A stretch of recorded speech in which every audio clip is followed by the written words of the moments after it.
Sri Lanka with the protests that have taken place for weeks on end, with the state of devastation and chaos in the country on the verge of bankruptcy. What happened? Well, the president of the country fled, and as he fled, he had put his prime minister in charge to be acting president. So what happened yesterday? Well, not yesterday, early this morning, Sri Lanka, as they are ahead of us in time zone. Well, Sri Lankan lawmakers elected former Prime Minister Ranil Wickremesinghe as president of what is now a country in chaos and crisis. And it's probably going to anger protesters who have demanded his removal from office.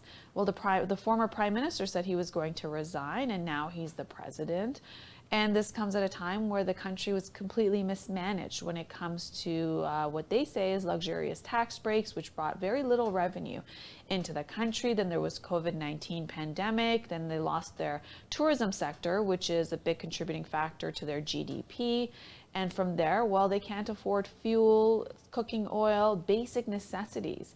And as they're on a verge of a collapse, well, the people of Sri Lanka potentially may not want to see a former president who's now fled the country, and now the former prime minister who's now the president, because it was under their time in office where the country has gone towards a disastrous point. Now, what happens when the leaders of a country don't understand fiscal policy or don't understand economics? Well, this is what happens, where the inflation is almost a 70% high.